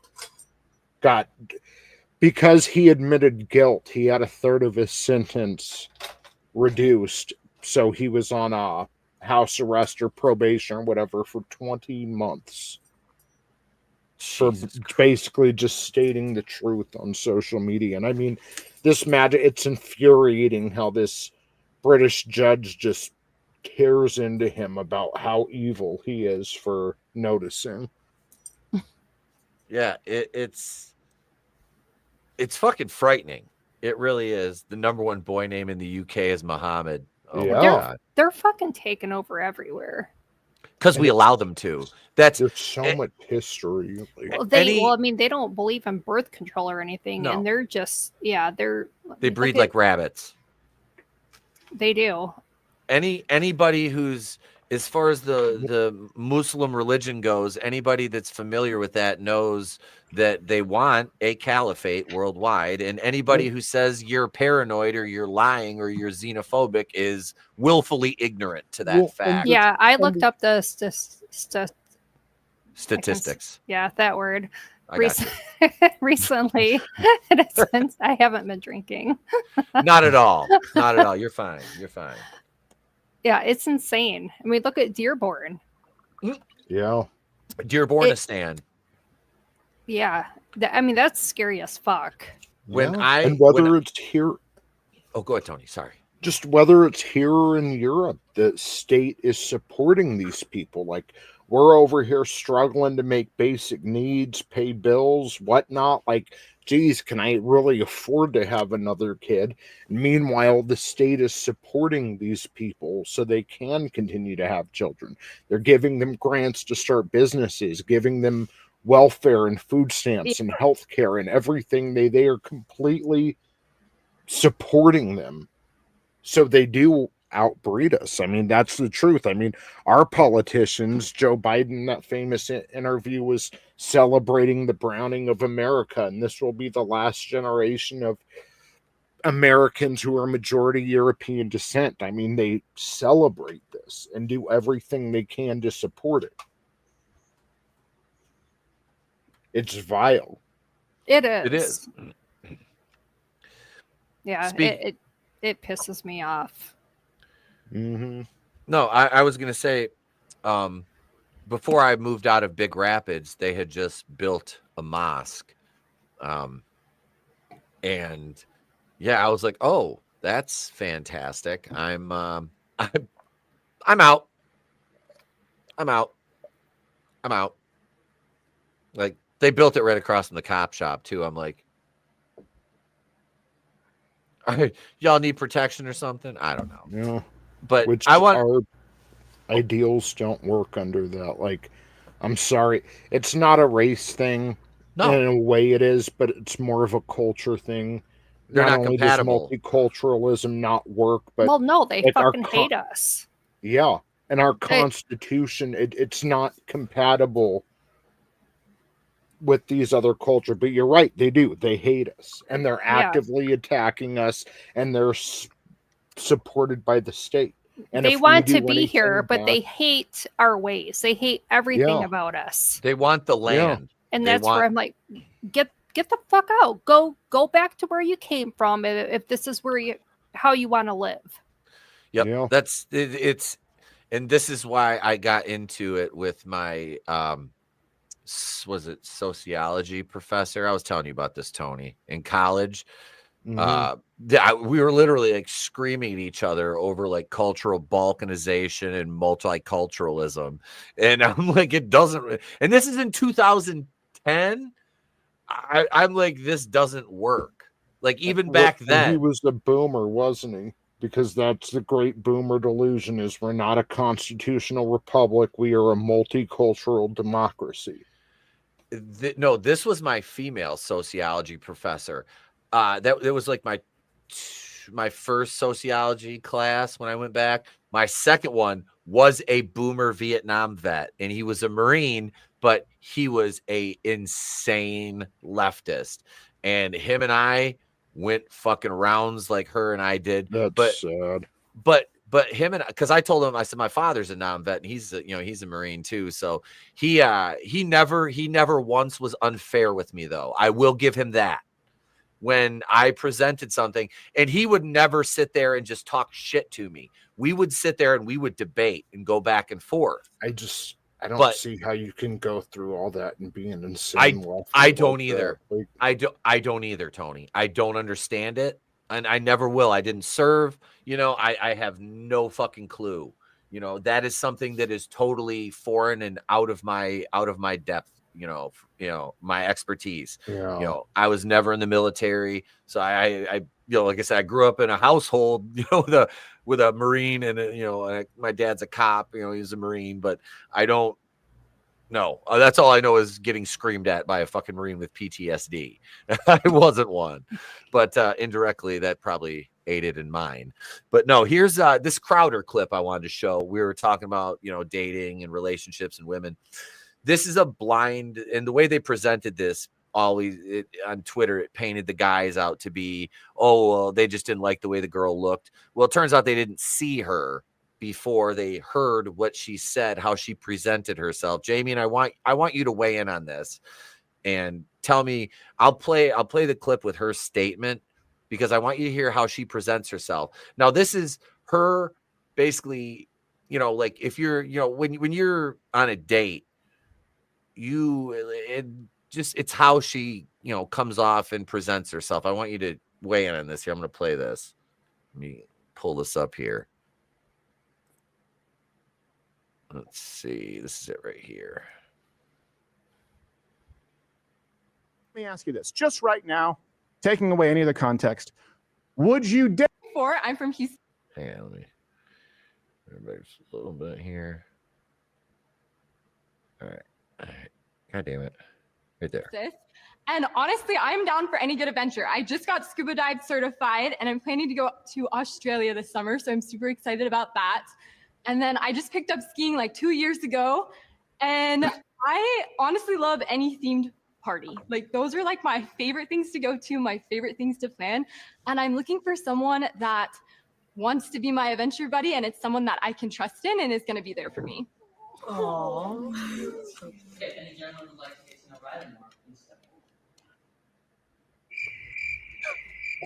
That's gotta suck. Some people seem surprised. I'm not. So, Jamie, what do you think of how she presented herself to these? Now, this is the Mormon dating show. Okay, they're all Mormons, but this is like a dating thing. What did you think of her presentation? Dorky. I don't know. So, and Steven goes on and he makes this point, and this was honestly what I thought immediately when she's saying all this from a guy's perspective. If I'm listening to her, this is how you're going to present yourself to me as a potential, like, spouse or date or whatever, partner, significant other. I'm thinking right off the bat. So you're going to Australia, you're scuba diving, what else did she say? Skiing, themed parties right here. I'm thinking money. What you're selling yourself to me. Like that's the idea here. If I was like, the guys had to do this too. And if you're selling yourself to me and this is what you're selling yourself with, I'm like, I'm not interested. Not even a little bit. Not even a little bit, because you're thinking she's going to cost a lot of money then, or that she has money? No, all her hobbies, she's looking for somebody to finance her in these expensive fucking hobbies. She's 24. How is she paying for all this? Who's paying for this? You know what I mean? Like you're going to come to me and you're going to like as a man, you're like, my job is to work and provide, and it's like, so I have to do double time now. And so she needs to be constantly stimulated based on her hobbies. So I have to be a source of entertainment, a provider, do you see what I'm saying? Yeah. From a male perspective, this is fucking exhausting. Like, I understand wanting, if she said, I'm looking for a travel buddy. You're looking for somebody to pay for your fucking experiences is what you're doing. do you like, there's no talk of I'm interested in a family. I'm interested in children. These are my values. Like nothing. That was going to be my point at 24 years old. And like, she didn't mention family or children, which at that age, I mean, that's about the time, like, you know, up until the past few generations, I mean, by the time you're 23, you have a couple kids and you're married. And, you know, I get it if you want to wait a little longer. I understand that. But, and yeah, it's not that I don't want to have fun or go do things, you know, or experience life together or travel or anything. But I mean, to me, and maybe I'm just boring or old fashioned, but that's the greatest adventure, is like building a life together, building something beautiful together, buying that first home and fixing it up just how you want it, and having that first baby together. And then and I don't know. And I know it's easy to even fall into a rut, you know, in a marriage. I get that. But I mean, that's like, I'm not really interested in, like, I'll go to a theme party or, hey, we're having a Halloween party, you know, that's great and all, but I mean, it wouldn't be like a focal point of my life. You know, it's family and kids for me. I mean, just as a man, like. Jamie, anything? I mean, I don't know. I mean, that's a chick. I mean, maybe she doesn't want that. I mean, there's some dudes that don't want that either, so I can't really judge on that. It's like, there's actually a lot of dudes that are just like anti having kids and family and just kind of want to have that lifestyle. So obviously that crowd does not. I think those are the guys probably more likely to think about the money aspect of it too, that Pete was bringing up. But I will say, just in my own personal, I did think she was kind of adorable. You know, she wasn't. Her voice was annoying. And Crowder actually points, I thought her voice was kind of annoying, but I don't think she's an unattractive girl. And she might be like deeper. She might have more beneath the surface than that, you know? And like I said, we're kind of judging at a surface level here, just based on a statement. Well, to be fair on her voice too, she was probably a little nervous standing up in front of, you know, 15 dudes. And well, that's why there was a curtain between them though. They couldn't see her. Oh, I didn't know there was a curtain. Pull his comment up. See, they're Mormon. She's ginger. They know she has no soul. With the curtain, that kind of makes it more standout-ish. Like, holy shit, what's this shit? Like Australia, and it really goes back to the money thing with the curtain up like that. Like, because she seems well-intentioned. She does. She doesn't seem like I don't want to paint her as like a terrible person or anything, but to me, just like looking at her, she doesn't look like a gold digger. No, she doesn't seem like that type. And I mean, she could have like a college degree that could pay for all of this stuff. Absolutely. I mean, but like I said, we're just as a guy, I'm just always like, if you're presenting yourself to me in this scenario, tell me what you want out of life deeper than me having to spend money to entertain you, because I'm not a fucking clown. I'm not a jester. I'm not a source of amusement. I'm supposed to be the other half of you throughout our journey through life. That's what I think most people think that, but I know that there are dudes that like that lifestyle too. So I didn't know there was a curtain there. So with that into account, I think if the curtain wasn't there, she probably would have had a couple guys stand up. I think, but just with the curtain there and just hearing that, not really, and not basing it, you know, fully on looks, but just not seeing her and seeing her body language and just, you know, the smile on her face and just how she came across, just hearing that. Like, if you just heard it over the phone, you might be like, whoa, compared to if someone told you something in person. You know, I think the curtain had a lot to do with it too. I didn't realize that was there, but I'm almost willing to guarantee, like, at least a couple of the guys would have been more than willing to, if that curtain wasn't there. Now this is funny because they had the guys, and one of the guys went up there and he tried to be funny. Tony, we all know these guys. They try to be funny and it just falls flat every time. This one guy went up there and he had like a minute or two and he tried to tell, and it was just like crickets. You know, nobody picked him. But then there's one guy that 4 of the women picked.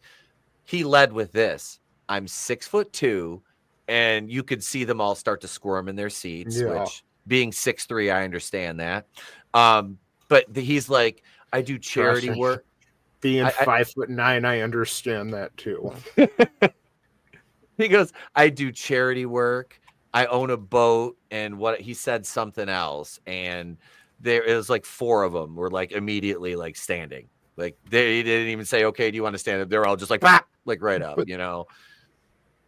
Like that's how it's kind of supposed to be, though. Like, and not to say like, oh, all women are gold diggers, but I mean, at the end of the day, like our basic instinct is, you know, the man is the protector and the provider. You know, if you're out in the woods with nothing but a loincloth, you know, a woman's going to want to find a man to help her survive, you know. And again, the man does what the woman can't do, and the woman does what the man can't do. And that's what makes humanity, you know, so special. But you know, like it really, someone explained it to me one time and it made sense because I had spent so long like chasing women, and they were like, you're not supposed to chase women. You're supposed to chase success. And then the woman chases the successful man. So you hear about him being tall. I mean, he obviously has good genes. No pun intended.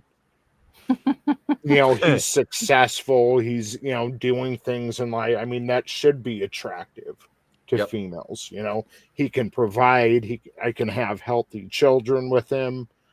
We're going to be taken care of. I mean, it makes sense. Yeah. It's that innate. Yeah. They look at that like, and this, it's like, yeah, you look at that. What up, Gap? Good to see you, man. That's why the battle of the sexes. That's why the battle of the sexes is bullshit, because we're supposed to work together. We're supposed to work together. It's manufactured feminist propaganda.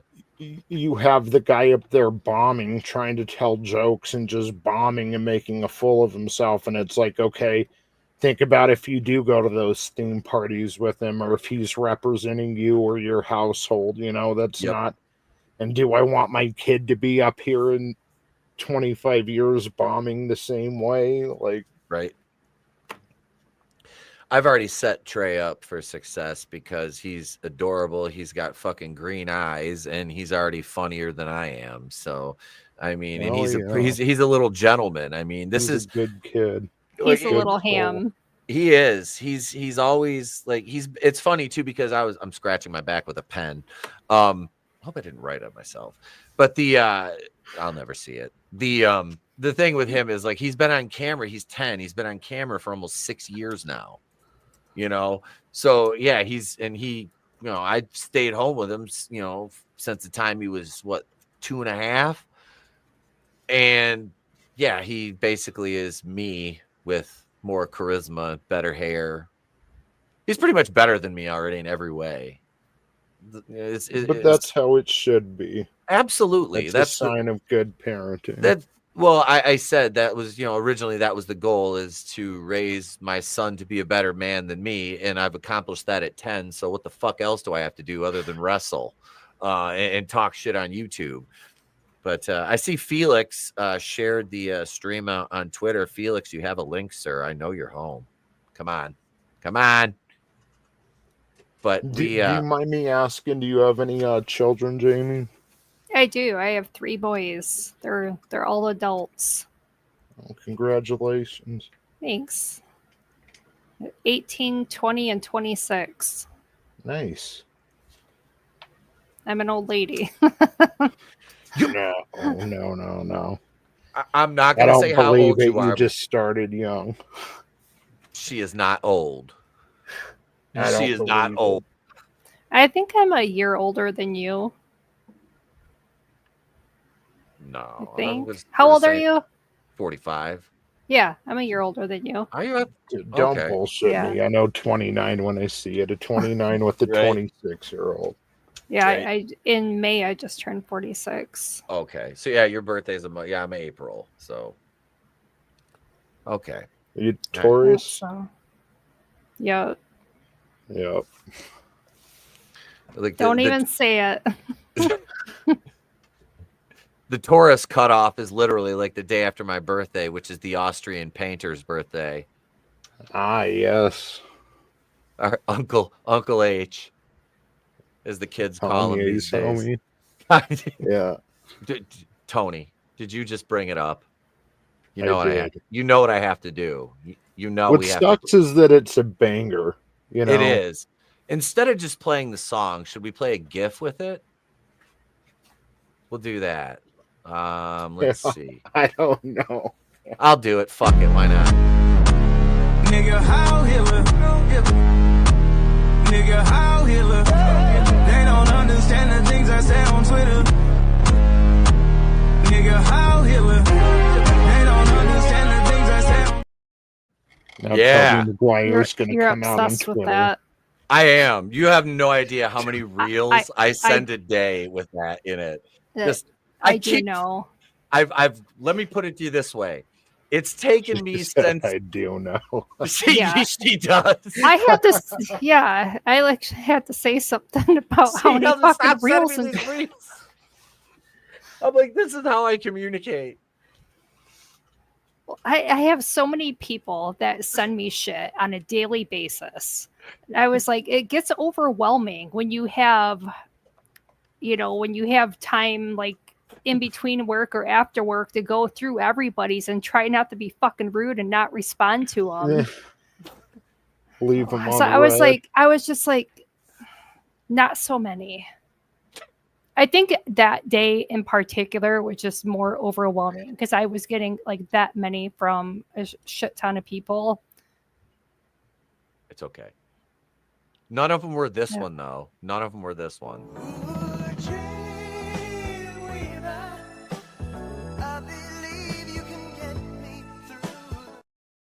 Poor Draven. What you're seeing, it's a window into our warped minds. Yeah. And so for context, I found these pictures that my dad gave me. My mom had stashed away, and the baseline picture there is my senior prom. That's me and my date. But what I did was Tony made this GIF or a PNG of our friend Draven's head with heart eyes. Draven, that's Draven and Adam in the photo, and they're constantly at each other's throats. Yep. So I made them go to the prom together. Yeah, so I took that and then I put it into his Filmora and animated it. And of course, there we go. We have Gary Wright's Dreamweaver, and we have Draven and Adam at the prom. And this is what we're doing after we just judged that poor girl on the dating show. Should I show the Elmo one? I don't know. Do you think Elmo would get me in trouble on YouTube? I think Elmo's going to have to come out on Twitter with Tobey Maguire and be like, this no way represents my ideals and my stances. And I don't believe in hate. Well, Elmo crashed out on Twitter. Like that's the funny thing about it. They made him apologize. Like, obviously, someone hacked the account or a former Sesame Street employee got a hold of it or something. Like, they went after Elmo and made them release an apology when obviously it wasn't the official people behind the Elmo account. Elmo, sorry, Elmo crashed out on Twitter and said all those racist things. Elmo, sorry. Yeah. Elmo wasn't on Twitter dropping N-bombs. It was somebody else, obviously. Like, you should be apologizing to him that he had his Twitter account hacked or hijacked. Wait. Jesus. So Elmo was like,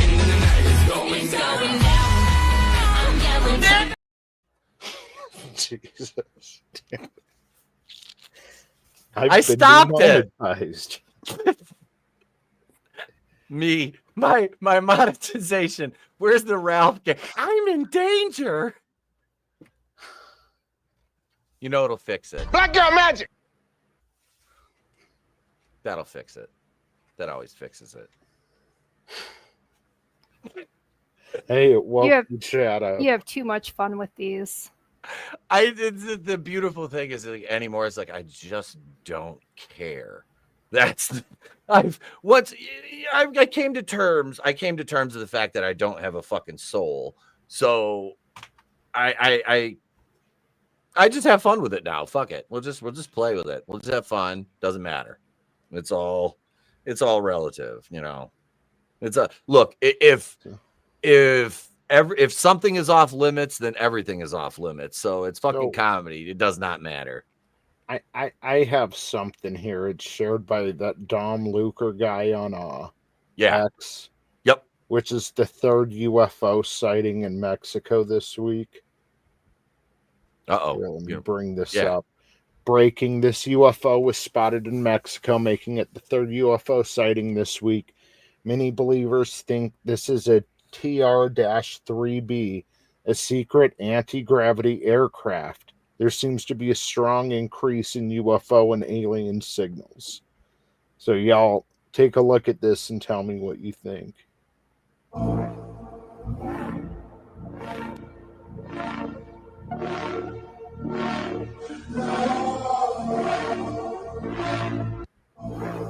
That looks like a fucking Star Destroyer. Like, seriously.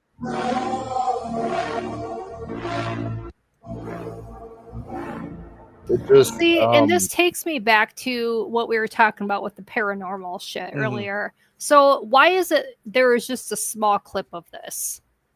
Exactly. And it doesn't look particularly real. And why would it be so like... Right. They just have like small clip. It's not... Yeah. And it's like flashing, like it wants people to look at it. Yeah, exactly. Why is it blinking to La Cucaracha?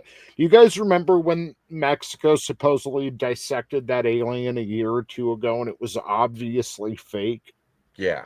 Like it wasn't even close to realistic looking, but they were trying to play it off like it was real. Mm-hmm. Like it just, again, let me play this one more time. It doesn't look like it looks like bad effects, and it's like flashing like, hey, everybody, look at me. And like Jamie, man, it's a fucking, it's not a 20-minute video of it zipping around the sky. It's a 30-second video. Not even, it's a 10-second video. Yeah, it's just on a loop. It's just doing the same thing. That looks like bad, like AR or VR or CGI or whatever. That's, dude. That is a fucking. It looks like a Star Destroyer. That's exactly what it looks like from Star Wars. There's no. I can see that being a government fucking thing, but it looks fake. To begin with, like I said, it's a fucking Star Destroyer from Star Wars. That's exactly what the fuck it looks like. It's like what is it? The Vector? Is it the Vector class? Hang on. Let me look this up here. Vector class Star Destroyer. Is it a Vector or Venator? That's the Venator. Right here. Hang on. What do you got? Brock even says, after reviewing the video, it shows signs of digital manipulation or AI generation, perfect triangular symmetry, a natural blue glow, and motion inconsistent with real atmospheric conditions. Yeah, it looks fake. And again, that stuff like this, it discredits any... Because I have seen weird shit in the sky, and it's probably just the space station passing over a satellite or something. But it's like there's always some kind of explanation, yeah.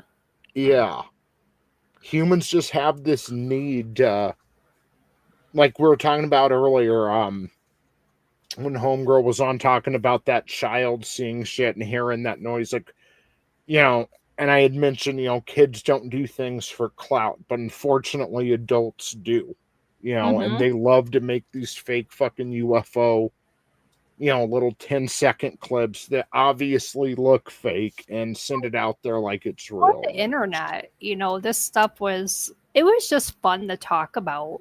The conspiracy about like Area 50. 51. Yeah, I couldn't remember if it was 51 or 52. Area 51. It's like I remember talking about that stuff in my younger years, and just it was fun to think about, but the gay little videos ruin it. It's like fun to they think do. They to try to expand your mind. And all it seems like they have those alien shows that they're just as dumb as the paranormal ones. Yep. But yeah, this is that's what it looks like. Look at it. It looks like a fucking the bottom of that's a Venator, but here's the right here. Here's the Imperial Vector design. That's what it's modeled after. They basically like, what can we do here? This will look, that's got to be fucking AI. That it looks shitty. It doesn't even look real. It's What is the TR3B? What is that now? Is that I'm gonna see if I can pull that up. There's gonna come a time where like people are gonna be in a courtroom trying to declare their innocence while some saying that they're not the one on video. It's like AI of like a crime. Yeah. Like some of it's gotten that good, and it's just gonna keep getting better and better. Oh yeah. Wait a year from now, we're gonna be watching, 2 years from now, like we're gonna be watching Hollywood blockbusters that are complete AI. And if we can do that now, imagine what DARPA is able to do right now with video manipulation. And really all they have to do is, it's like Trump and the Very Fine People hoax. They just have to go in and like change one word and send out the video, and two different sides of the quote unquote culture war are going to have these two different videos. No one's going to know what's real, but that one word will change the context and what whoever's saying, and it's like literally going to be two different realities we're living in. Scary. So this is the TR3B Black Manta. Yeah, the AI thing. I'm not anti-AI, but I see where we've already opened Pandora's box, so it's too fucking late, unfortunately. I mean, that's the caveat is we never, you spend so much time pondering the question, can you, but you never think about the question, should you? That is the problem with science, is you in technology and innovation, is you never think about, should you do this? It's always, I can do this. And then it's, then by the time you've completed it, it's too fucking late. And that's unfortunately a sad reality we're going to have to fucking face. I mean, make life easier, but look at the, it costs, it saves money, but it's costing people jobs. That's my issue. Speaking of a sad reality we have to face, do you mind if I share this screen? A sad reality we have to face here in Las Vegas. Oh boy. Oh, thanks, Blacks. Now I have to get a fucking employee to open a locked bag of Doritos. Holy fuck! There's no way. Oh, I believe that. In our Walmart, like you can't get socks and underwear anymore. Everything's locked behind. Have you seen that one where they have everything locked up except the sunscreen? Yes. That's fantastic. Mm-hmm. Oh my god. Yeah. Well, it was funny when they, the stores were leaving, these certain communities, and the residents of those communities are complaining about it. And then the corporations release the hard data on where things are being stolen, what stores, what items. And because remember when they locked up certain hair care products, there was a big kerfuffle on X about that. And it was like, well, no, here's the data. Here's the stores. these are the items that are. I used to work in loss prevention. I worked in Whiskey Tango. For those of you at home not aware of what Whiskey Tango is, that's white trash fucking areas where, you know what we had to lock up? Cough syrup. You know why? Sufadrine, like that. Meth. Because ephedrine. Ephedrine, yeah. We had to lock that shit up in the stores because those Sudafed, those were highly fucking stolen. The number one target area in the stores that I worked in was HBC, Health and Beauty Care.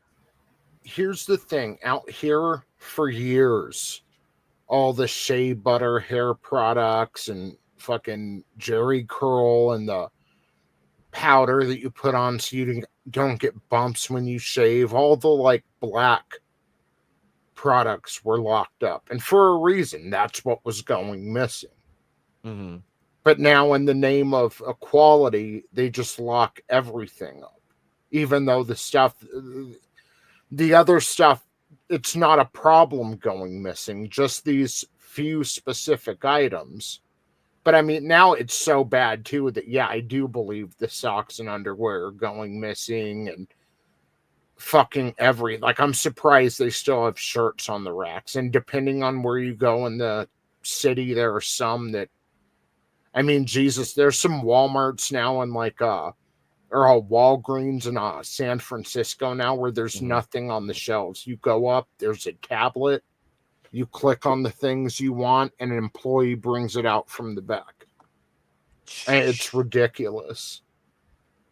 Jesus. All of the Walmarts out here, they had basically scaled to all self-checkout. And now they're scaling that back and putting cashier lanes back in because can't they're trust losing anybody. money. Yeah. Yeah.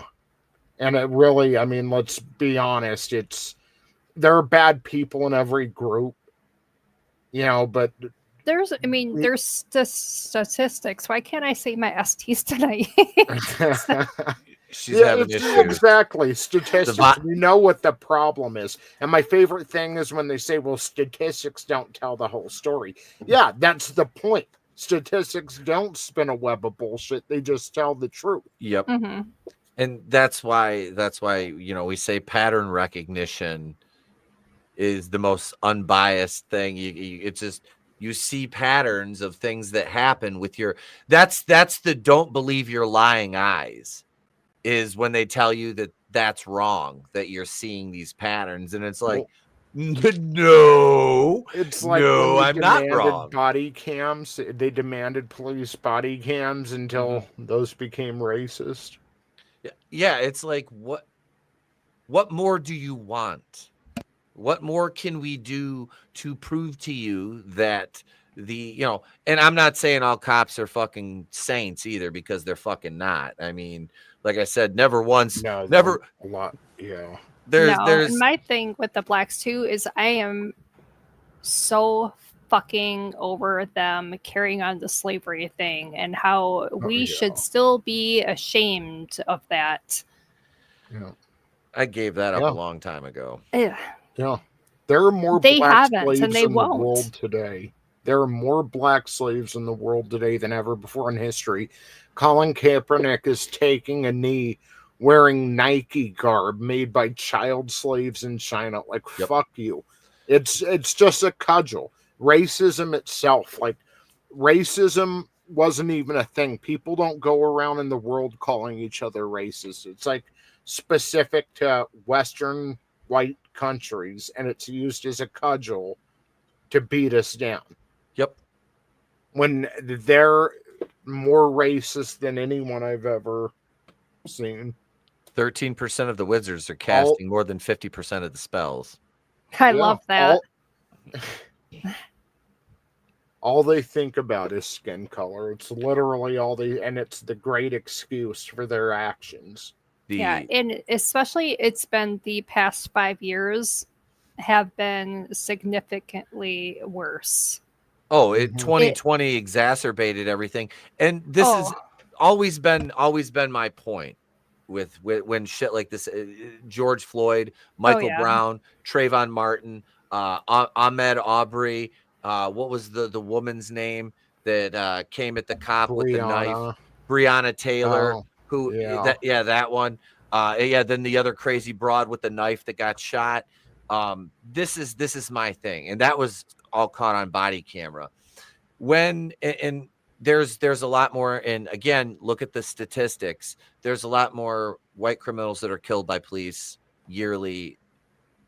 There is in the U.S., and I never once have seen a large group en masse of white people protesting because a white criminal died. If that happened, we would be protesting every day, because it happens every day, and nobody is championing their causes simply because they're white. Nobody. I don't look at a criminal that's white that dies and go, oh my God, it's a tragedy, a white criminal died. I'm like, oh, fuck him, criminal died. Now we don't have to pay for him for 3 hots and a cot once he is in the prison system. Exactly. Which the prison system is fucked. It is fucked. That's my degree as criminal justice with my focus is in corrections, and I have friends that are COs, and the prison system is absolutely fucked. The privatization of prisons was, you want to talk about, Tony? You were talking about slave labor. I mean, and I'm not advocating for, hardened criminals to have rights. I'm really not, because their rights end when they chose to, do what they did, whatever their individual charges may be that landed them in a maximum security facility. But they're labor, and that's how they should be used, as labor. I mean, what the fuck else good are you doing? We got to pay for you to live. You might as well be doing something productive. When you're paying your debt to society, that's fine. That's what it should be. But yeah, there's more slavery. Yeah, you're talking about the child slavery, the slave trade, human trafficking. That is in nature, that is slavery, because you are against your will. You're taking people. And Jamie, you're muted. Oh, okay. You know how many slaves, like, they just found those child slaves. They found those child slaves at that marijuana farm in California recently. You know how many I didn't hear about slaves that. are here? And the fucking ICE busted, and the news tried to come off, oh, they're arresting farm workers. Where are you going to get your fucking produce now, racists? And it was a marijuana farm. It wasn't fucking tomatoes and avocados. It was a marijuana farm that goes to these dispensaries, and they had child slaves brought over here, under our open border over, from 2021 to 2024, working as indentured servants. You know how many slaves we have in the United States today working for the cartel? Millions, probably. It's bullshit. These people, to them, there's no truth but power. That's what it's all about. They don't give a fuck about slavery from 200 years ago. They just want you to bow to them. Mm-hmm. That's basically it. The other day when we were talking about that Nick Fuentes interview where he was talking about, he didn't want to have a baby with anyone outside of his race. And then the black woman said the same thing, but it's only racist when he says it. It's okay that she wants her people to live on and not mix, but you're not allowed to say that, white man, because America was built on the backs of slaves. Bullshit. European-centric, Anglo-centric people have been building civilization for thousands of years. Mm-hmm. And all you have to do, and all humans have, if you look at Asia, they've built culture and civilizations and inventions, and even in the Middle East, and even all over the globe except for sub-Saharan Africa. So don't fucking come over here and take credit for the sacrifice of my ancestors who came over here not to be on welfare, but to come into a wild frontier where nothing was guaranteed and live dirt poor and start from nothing to build this great country up to what it is today. You don't get to take credit for that. I love how they're claiming building the pyramids I've been seeing that quite a bit when they have fucking huts in Africa still. Like that. I just sent you that meme recently, didn't I, Pete? Which one was that? The one where I'll have to look it up. I got country. Oh, go ahead, the Tony. country of Egypt sued Netflix for making that Cleopatra movie. And would they have Jada Pinkett Smith or whoever the fuck play Cleopatra?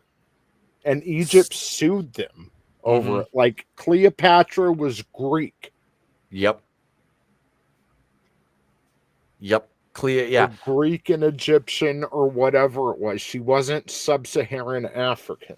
No. That's stupid. I got, speaking of Godzilla, did you see Godzillionaire's comment, Tony? I just sent it to you. All right. He says, but Tony, what about Wakanda? You know what, Godzillionaire? God damn it. Yeah, exactly. They had roads in Egypt. Wait. Because Godzillionaire mentioned, they had roads. Because he mentioned it, Tony, and we're gonna play it. You know what I'm talking about.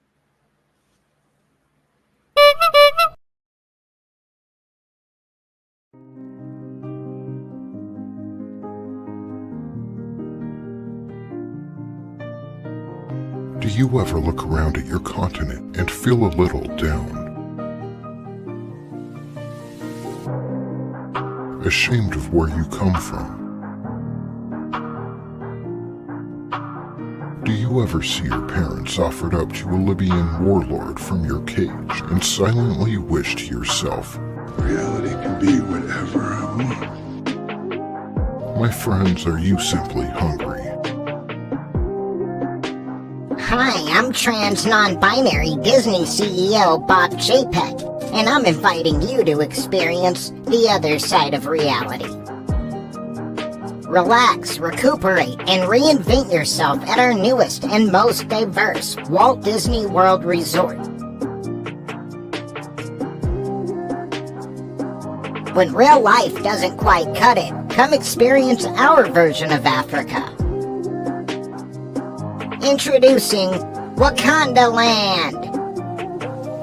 Book your reservation at Wakanda Land today and get a free 30-day trial to Lucasfilm writer Leslie Headland's new dating app, Wine and Dynasty. It's a sure thing every time. Available for download through the App Store or Google Play. You know, what's fucked up is that was created because they were going to make Wakanda Land, and that got canceled. Yep. Did it not? It got canceled. They were going to invest like billions of dollars making Wakanda at Disney World. Yep. Yeah, here's the meme right here. Come experience our version of Africa. Wakanda Land. And I promise there would have been a Planned Parenthood in there. I saw a reel with that. I think I saved it. I'll have to send you that. I have before we take it home here, because we've been going over 2 hours. I want to share one more thing, kind of lighten the mood here a little more. We have I found this chat music we haven't watched yet, so let's kind of lighten it up a little bit. It's only 59 seconds long, so I'll go ahead and I'll play this. This is called Megan Ate the Fox. Lighten it up after Wakanda Land. That's racist, dude. You deserve to have your socks locked up. God damn it. Wait, is it just... Yeah. Here we go.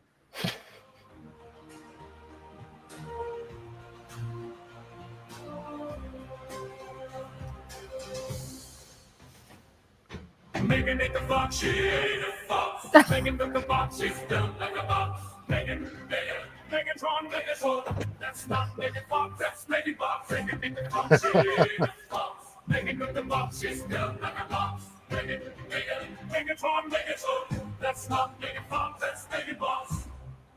Thanos had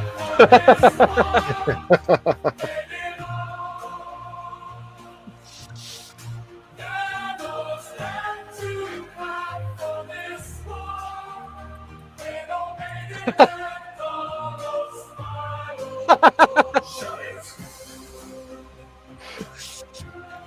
Oh,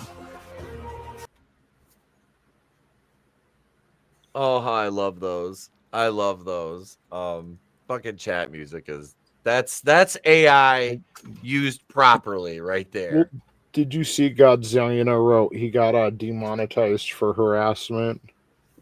Really? That's so booty. I mean, it's Google. That's Google. Jesus. Like, this is what I'm talking about right here. But anyway, folks, thank you. Cancel culture. Yep. Just bullshit. Just bullshit. But thank you, folks, for joining us this evening. We appreciate you being here, all our channel members, patrons. Jamie, thanks for coming on such short notice tonight. You're welcome. Tony, as always, brother, it's a pleasure. Yeah, it was a pleasure. It was great streaming with you, Jamie. Nice to meet you. Yeah, you too. Thank you. Everyone, you can catch us right back here Monday night, 8:05 Eastern for Nitro, Tuesday Night Terrorvision. Next Tuesday, Nick Bergman, director and writer of Bad Things Happen Here from Wendigo Pictures, which I am going to actually get to watch Sunday finally. I'm going to watch it and take some notes as we'll be talking to Nick about that on Tuesday night. Thank you, everybody, for being here. I'm Pete from Wrestling with Horror. For the panel, if we don't see you, have a great day, pleasant tomorrow. We'll catch you on the next one. And remember, it's always better to burn out than fade away.